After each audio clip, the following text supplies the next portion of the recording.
جس طرح وہ صاف شفاف پانی اتر رہا ہے نا بارش کا، اس طرح اپنے الفاظ کو بھی صاف شفاف رکھیں. ٹھیک ہے، الفاظ جو ہے نا یہ بہت بہت میٹر کرتے ہیں. آپ کے الفاظ میں گالی ہو، بری باتیں ہوں، ٹھیک ہے نا، وہ گندا پانی ہے، اس کا آپ کو نقصان ہے. سب سے پہلے آپ کے الفاظ صاف ہوں، شفاف ہوں، ان میں پیاری باتیں ہوں، ٹھیک ہے نا، اچھی باتیں ہوں، تو یہ اصل میں بات ہے کہ آپ نے نفس کی صفائی کر لی. اور نمبر 3، جس طرح رین یہ دیکھ کے تو نہیں برستی نا کہ فلانی جگہ برسنا ہے فلانی جگہ نہیں برسنا ہے، اس کو تو حکم ہوتا ہے، وہ تو سب پہ برستی ہے، سب کو فائدہ دیتی ہے. ایسا تو نہیں ہوتا نا کہ چشمہ، آپ چشمے سے 5 لوگ پانی لینے جائیں، چشمہ کہے 3 لوگوں کو میں نے دینا ہے، 2 لوگوں کو میں نے نہیں دینا. ایسا تو نہیں ہوتا ہے. کنویں سے آپ پانی نکالیں، کنواں کبھی نہیں کہے گا کہ 2 کو دینا ہے 3 کو نہیں دینا. ٹھیک ہے، اسی طرح آپ لوگوں کو بھی سب کی مدد کرنی چاہیے. ٹھیک ہے، ایک دوسرے کی مدد کرنی چاہیے. یہ نہیں کہنا چاہیے اس کی نہیں کروں گا، اس کی نہیں کروں گا، کیونکہ اللہ تعالیٰ ہم سب کو پلا رہا ہے، تو ہم کون ہوتے ہیں دوسروں کے لیے چیزیں روکنے والے. ٹھیک ہے، اب دیکھیں یہ کچھ لیسنز ہیں نظم و ضبط کے. ایک اور مثال میں آپ کو دیتا ہوں. چلیں آپ سے سوال پوچھتا ہوں. شہد کی مکھی شہد بناتی ہے، ٹھیک ہے، ساری عمر ایک شہد کی مکھی، اس کی عمر ہوتی ہے، پتہ نہیں مجھے اب ایگزیکٹ آئیڈیا نہیں ہے، میرے خیال 2-3 سال ہوتی ہوگی شاید، یا 1 سال. بہرحال ساری عمر شہد کی مکھی محنت کرتی ہے. ٹھیک ہے، کس طرح رس چوستی ہے ان کا پھولوں کا، اور سبحان اللہ اس کے پیٹ میں شہد بنتا ہے. اللہ تعالیٰ نے پوری فیکٹری لگائی ہے اس کے پیٹ میں.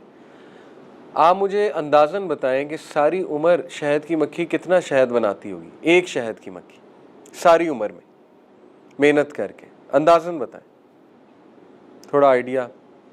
1 چمچ 2 چمچ یا کم، کتنا اندازاً ایک مکھی کتنا شہد بناتی؟ اندازہ بتا دیں. 1 قطرہ.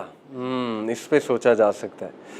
دیکھیں جو چمچ ہوتا ہے نا اتنا، اس کا 12واں حصہ، تقریباً 2-3 قطرے، ٹھیک ہے، اس کا 12واں حصہ. ٹھیک ہے، ساری عمر شہد کی مکھی کھپ کر، دیکھیں نا اب اللہ تعالیٰ اللہ اس کو وحی کرتا ہے، سورہ نحل میں اللہ اس کو حکم دیتا ہے. ٹھیک ہے، تو اللہ کی انسٹرکشن ہے یہاں، وحی سے مراد انسٹرکشن ہے. تو ساری عمر کھپ کے وہ چند قطرے شہد کے بناتی ہے. اب اس نے تو کبھی نہیں کہا کہ میں کیوں کروں، کیا فائدہ 2-3 قطروں کا، کیا فائدہ. ٹھیک ہے، اس نے تو کبھی نہیں کہا، شکایت نہیں کی. پاکستانی شہد کی مکھی ہوتی تو اس نے آنا ہی نہیں تھا کام پہ. ٹھیک ہے، اس نے کہنا تھا کیا فائدہ، لیٹ ہو جاؤ، ٹھیک ہے، میرے کرنے سے کیا ہوگا.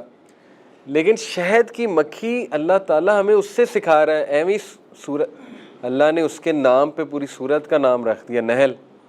کوئی چھوٹی بات ہے؟ اللہ نے دیکھیں نا، عنکبوت کس کو کہتے ہیں؟ اسپائڈر کو. نحل کہتے ہیں شہد کی مکھی کو. ٹھیک ہے، اسی طرح نمل کسے کہتے ہیں؟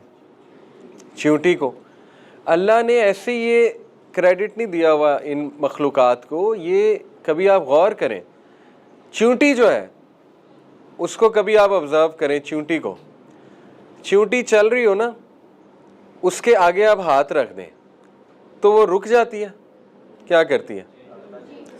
راستہ چینج کر لیتی ہے. اس کے آگے آپ بک رکھ دیں، وہ راستہ چینج کر لیتی ہے، وہ رکتی نہیں ہے. وہ یہ نہیں کہتی کہ بس اب رک جاؤ، اب زندگی ختم. ٹھیک ہے، وہ چلتی رہتی ہے، چلتی رہتی ہے، اپنی منزل کی طرف جاتی ہے. تو اللہ تعالیٰ ہمیں مثالیں دیتا ہے چیونٹی سے، ہمیں مثالیں دیتا ہے شہد کی مکھی سے کہ وہ تھک نہیں رہی، وہ شہد بنائے جا رہی ہے، بنائے. وہ یہ نہیں سوچ رہی 2 قطروں سے کیا ہوگا. اس کے اب 2 آپ لیسنز لیں. کبھی بھی اچھا کام کرتے ہوئے یہ نہ سوچیں کہ میرے کرنے سے کیا ہو جائے گا. سمجھ آ رہی؟ یہ نہ سوچیں. کچھ لوگ یہ کہہ سکتے ہیں کہ آج کل دیکھو اسرائیل کے پروڈکٹس ہم بوائیکاٹ کر رہے ہیں نا، کوئی آپ کو کہہ سکتا ہے بھی آپ کے بوائیکاٹ کرنے سے کیا ہوگا. بھائی مجھے ہے حکم اذاں، سیدھی سی بات ہے. میں نے یہ نہیں دیکھنا میرے بوائیکاٹ کرنے سے کیا ہوگا، میں نے بس کرنا ہے. شہد کی مکھی کو کوئی یہ کہے کہ تو 2 قطرے بناتی ہے، کیا فائدہ تیرے 2 قطرے بنانے کا، نہ بنا. تو قطرہ قطرہ ہی تو دریا بنتا ہے نا. اگر ایک شہد کی مکھی نے شہد بنانا چھوڑ دیا، وہ کام پہ نہ آئی، دوسری بھی کہے گی میں نے بھی نہیں آنا، تیسری بھی کہے گی میں نے بھی نہیں آنا. آہستہ آہستہ کیا ہوگا, شہد بننا کم ہو جائے گا. اور یہ تو میں نے شہد کی بات کی, آپ کو پتہ ہے شہد کی مکھی کا اتنا بڑا رول ہے ایکو سسٹم میں. جو پولینیشن ہے ایک پروسیس. پولینیشن کیا ہوتا ہے, جو بیج ہے, پولنز ہے, وہ ایک پھول سے دوسرے پھول میں ٹرانسفر شہد کی مکھی کرتی ہے. اگر وہ ٹرانسفر نہیں ہوں گے تو نباتات نہیں ہوں گے, پھول نہیں کھلیں گے, یہ گرینری نہیں ہوگی, سب ختم ہو جائے گا, پھول پودے سب ختم ہو جائے گا اگر وہ پولنز ایک جگہ سے دوسری جگہ شہد کی مکھی نہ لے کر گئی. تو دیکھیں شہد کی مکھی دیکھنے میں کچھ نہیں ہے, لیکن اس کا اتنا بڑا رول ہے, اتنا بڑا رول ہے کہ اگر وہ ایک بھی ماری جائے, 2-3 بھی ماری جائے نا, تو ایکو سسٹم پہ بہت فرق آتا ہے, افیکٹ آتا ہے شہد کی. اسی لیے اس کو مارنا نہیں چاہیے. آپ کو پتہ ہے شہد کی مکھی کو اگر کاٹنے لگے تو وہ ایک الگ بات ہے, لیکن ویسے آپ اس کو نہ ماریں, اس کا ایک بہت بڑا مقصد ہے یہاں پہ. اینی وے ڈیمو کو مار سکتے ہیں, لیکن شہد کی مکھی جو ہے اس کا بہت بڑا ایک مقصد ہے. اب سوچیں, شہد کی مکھی کا اتنا بڑا مقصد ہے, آپ کا کوئی مقصد نہیں. انسان بلا مقصد زندگی گزارتا ہے.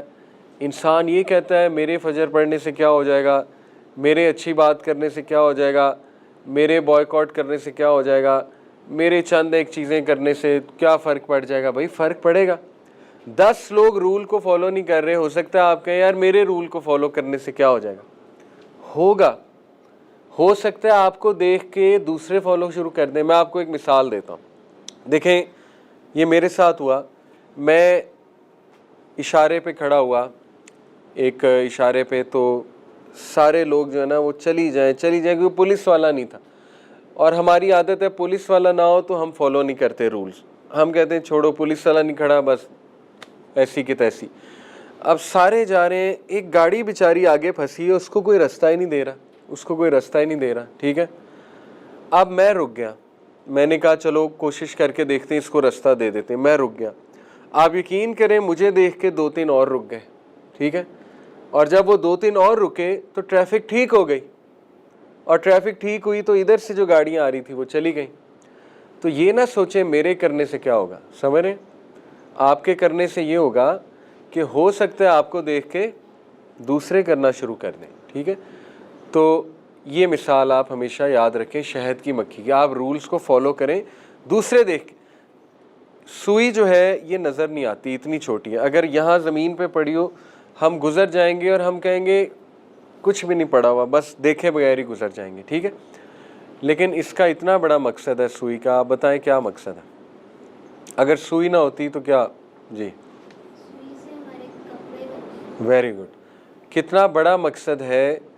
اب آپ لومز میں چلے جائیں, ٹیکسٹائل ملز میں, وہاں سوئیاں لگی ہوتی ہیں, وہ ہر وقت دھاگوں کو کپڑوں سی رہی ہوتی ہیں, ظاہر ہے. تو یہ میں آپ کو بتانا ہی چاہ رہا ہوں کہ ایک چھوٹی سی چیز کا دیکھو کتنا بڑا مقصد ہے, ایک سوئی کا, ٹھیک ہے. تو انسان جو ہے وہ 5 فٹ 6 فٹ, ٹھیک ہے, انشاءاللہ آپ کا بھی قد ایک دن اتنا ہوگا. تو انسان اتنا لمبا چوڑا, اس کا کوئی مقصد نہیں ہے. دیکھو جس چیز کا مقصد کوئی نہیں ہوتا نا, اس چیز کو رولز نہیں فالو کرنے چاہیے. وہ کہہ سکتا ہے کہ میں نے کوئی رول فالو نہیں کرنا, وہ کہہ سکتا ہے کہ میں نے نظم و ضبط میں نہیں رہنا, کیونکہ وہ کہہ سکتا ہے میرا مقصد ہی کوئی نہیں, میں کیوں فالو کروں. لیکن جس کا مقصد بہت بڑا ہے, ٹھیک ہے, جس نے زندگی میں بہت کچھ کرنا ہے, جس نے کامیاب ہونا ہے زندگی میں, اس کو رولز فالو کرنے پڑیں گے. یہ میں آپ کو جو ہے نا بتانا چاہ رہا ہوں. آپ کو ایک بہت زبردست انٹرسٹنگ ایک ایکسپیریمنٹ بتاتا ہوں. یہ اس ایکسپیریمنٹ کا نام ہے مارش میلو. مارش میلو جو ہے نا یہ گوروں کی مٹھائی ہے. ان کی یہ مارش میلو آپ کو الفتح سے بھی مل جائے گی, بڑے بڑے سپر سٹور ہوتے ہیں نا, وہاں مارش میلو کینڈیز ہوتی ہیں پنک اور وائٹ کلر کی. جیسے یہ ہمارا چھلا نہیں ہوتا, چھلا کھائے کبھی, اس طرح کی ہوتی ہے مارش میلو, ٹھیک ہے. تو انہوں نے کیا کیا, 1970 کا ایکسپیریمنٹ ہے, ایک تجربہ ہے. جو ماہر نفسیات ہوتے ہیں انہوں نے تجربہ کیا. انہوں نے کیا کیا کہ 20 بچوں کو ایک کمرے میں بٹھایا. یہ تو ابھی کی ویڈیو ہے, ماڈرن ویڈیو, یہ دوبارہ ریکریٹ کیا انہوں نے, ایکسپیریمنٹ دوبارہ کیا, لیکن یہ بہت پرانا ایکسپیریمنٹ. ان 20 بچوں کے سامنے پلیٹ میں انہوں نے مارش میلو رکھی. یہ بالکل اسی طرح ہے کہ میں آپ سب کے سامنے ابھی پلیٹ میں پیسٹری رکھ دوں, چاکلیٹ پیسٹری, ٹھیک ہے, مولٹن لاوا کیک رکھ دوں, اور وہ آپ کی نظروں کے سامنے پگھل رہا ہے, ٹھیک ہے, اور اس کی آئس کریم آپ کی نظروں کے سامنے پگھل رہی ہے, اور آپ بڑا خوش ہیں کہ جی اب کھانا ہے ہم نے, اور میں ایک دم سے آپ کو کہوں کہ نا 30 منٹ جو صبر کرے گا, 30 منٹ جو صبر کرے گا اس کو ڈبل ملے گی, اس کو میں 2 اور دوں گا, لیکن جس نے صبر نہیں کیا اس کو نہیں ملے گا, ٹھیک ہے. یہی ہوا ان 20 بچوں کو, انہوں نے پتہ ہے کیا کہا کہ جو بچہ 30 منٹ ہاتھ نہیں لگائے گا نا مارش میلو کو, اس کو ہم ڈبل دیں گے, جو لگا لے گا اس کو ہم نہیں دیں گے. اب اس کے بعد وہ چلے گئے.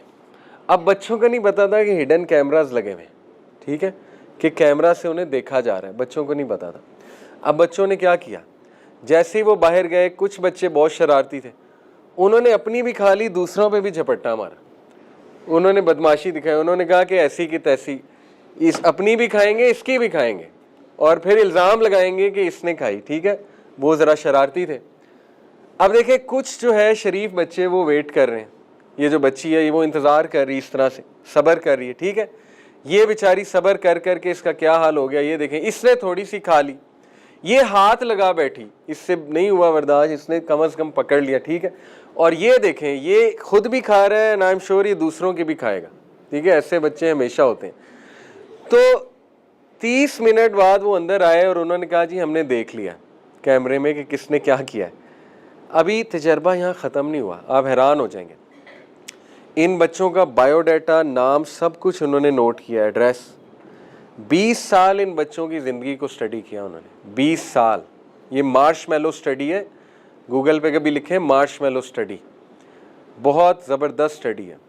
20 سال انہوں نے کس طرح سٹڈی کرتے تھے, ہر سال ملتے ہوں گے ان بچوں سے, یا ان کے ماں باپ سے پوچھتے ہوں گے کیا چل رہا ہے, اسکول میں کیسے جا رہے ہیں, وغیرہ وغیرہ. 20 سال بعد انہوں نے کیا کنکلوڈ کیا, کیا اخذ کیا, کیا نتیجہ نکالا. وہ بچے جنہوں نے دوسروں پہ بھی جھپٹا مارا تھا اور خود بھی کھا بیٹھے تھے, جنہوں نے کوئی رول فالو نہیں کیا تھا اور جن میں صبر نہیں تھا, ٹھیک ہے, اور جنہوں نے ڈسپلن نہیں شو کیا تھا, ان کی زندگی سب سے خراب تھی. ان کی نہ کوئی پاس ڈگری تھی, بلکہ ان میں زیادہ تر, اللہ معاف کرے, کرمنلز بن گئے تھے, مجرم بن چکے تھے. گن کلچر, ٹھیک ہے, گن وائلنس میں چلے گئے, مجرمین بن گئے. ان میں سے کچھ لوگ وہ کہ جنہوں نے تھوڑا بہت صبر کیا تھا, ان کی زندگی قدرے بہتر تھی, قدرے بہتر. ان کی پڑھائی بہت اچھی جا رہی تھی, ان کی جابز بہت اچھی تھی, ٹھیک ہے. اور وہ جنہوں نے بالکل ہاتھ نہیں لگایا تھا وہ سب سے کامیاب تھے, سب سے کامیاب. تو اس سٹڈی سے, تجربے سے ثابت انہوں نے یہ کیا کہ صبر اور نظم و ضبط اور سیلف کنٹرول, سیلف کنٹرول, اپنے آپ کو روک لینا, یہ دنیا کا سب سے بڑا سکل ہے. اس میں ایک کتاب ہے پوری, 7 Essential Skills to Teach Your Child.